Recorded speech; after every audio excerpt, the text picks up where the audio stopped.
personally, is Jose Lima's 20th win ball.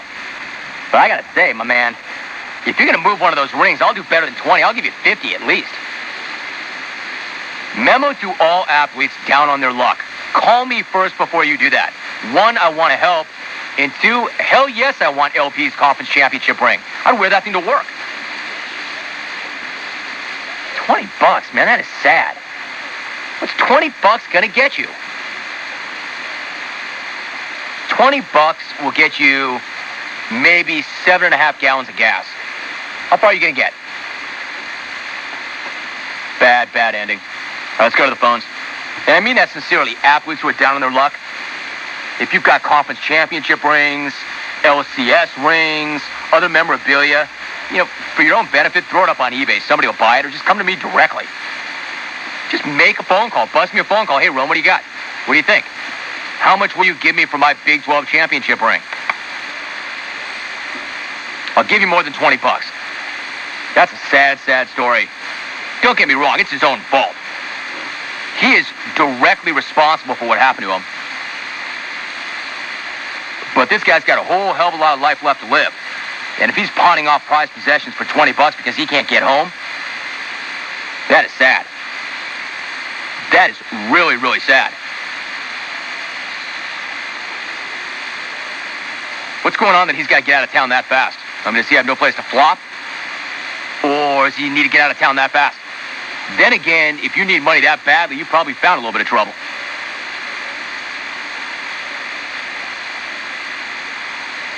And what's really disturbing about the whole thing, aside from the whole thing, how do you not know that ring's worth more than $20? I mean, I'm not asking you to split the atom or find a cure for cancer, but how do you not know that ring is worth more than $20? I don't think Mr. Pawn Shop owner is going to explain that to you. Those guys must live for that moment. An easy mark like that. What do you give me for the ring? I don't know, $20? Turn around and flip it for $1,700 on eBay. Sad story. Nothing remotely amusing about that. I'm going to make a run at Priest Holmes sometime this hour. Mike Hampton in the third hour. Tim Brown in the third hour. In fact, Priest Holmes is next. I think I'll get out of this now. Bye. You're listening. Joe and KC. Dude's got a high voice. Big deal. First American to win the gold medal. Yes, he's got a high voice and a twin brother with an equally high voice. Dude's got a gold medal around his neck. Dear Jim, we'll take that $20 Lawrence Phillips got. Thank you very much. Signed the Rams organization. Mike in Seattle. Lawrence Phillips should have got way more for that ring. Signed Ozzie Canseco. Jeremy in Milwaukee, good pull. Dear Jim, I cannot believe that you're asking if a mother helping her kids smoke crack is a problem. What's the matter with you? It's a major problem. Signed Bill in Syracuse. DJ in Chicago for the Bill in Syracuse reset. Hey, Jim, $20 is a lot of money. Mike Tyson.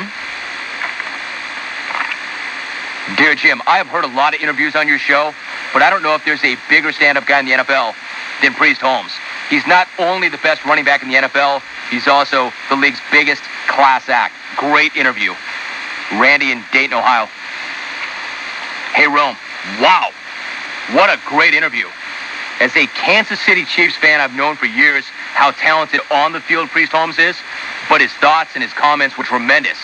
He was honest, insightful, and gave extremely well-thought-out answers. I hope that Priest can avoid the injuries this season and lead the Chiefs back to the top of the AFC. Priest freaking Holmes.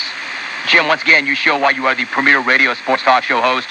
Load up that mole slingshot and fire a big one on Jay Stu's mug. Tom in Albany. Yeah, I don't think Priest does a lot of that. He picks his spots. He's very careful about his commitments and what he does. So I think a lot of you don't know how interesting a guy he is. And that hip injury, many thought was going to end his career. And this guy came back and is performing at a Pro Bowl level once again. All right, let's go to the phones. I appreciate you all being patient. First stop today, Chicago. Chris in Chicago. Great to have you on the show. Chris, how are you? Good. How you doing? What up, Romy? What up, man? Talk to me. I just want to say, man, it just keeps on getting better and better in Chicago each day, doesn't it? Yeah, there's always something. That's why Chicago's so important to me. One, great town. Two, it does get better and better every single day. Yeah, first time I'm taking you off, and now our underachieving Cubbies are crying about everything. So, also really quick, I just want to thank you for bringing on the Eric Burns, the Priest Holmes, and the Crow Greens of the world. I'll hang up, and thanks a lot. You're awesome in Chicago. We love you. Thank you, Chris, very much. Appreciate the support. Yeah, man, there are too many reasons why I want to make sure things work out in Chicago for the show. But most notably is I like talking to Chicago listeners about their teams because it's always something. The Cubs, the White Sox, the Bulls, there's plenty to talk about. It's good for the show. I like talking about it. Hey, let's face it. Without Chicago, I can't talk about Ozzie Guillen calling an umpire a liar, or Sammy finally accepting the number 5 spot in the batting order and then taking the caller nonetheless. And as far as those interviews, I mean, that's our job to find you those guys. There's a lot of great stories that you might not know. Khalil Green you see on the highlights every single night, but did you have any idea how interesting a guy he is? It's my job to help get that out there. Priest Holmes, same thing. Great player, great story. And Chase Stew deserves credit too. Chase Stew's digging. Chase Stew's working.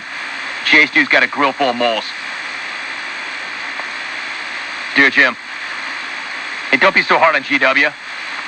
I sure think that there were stockpiles of WMD signed John Kerry in 1998 and 2002. War Waffles. Sean in the Berg, nicely done. Dear Jim, great interview.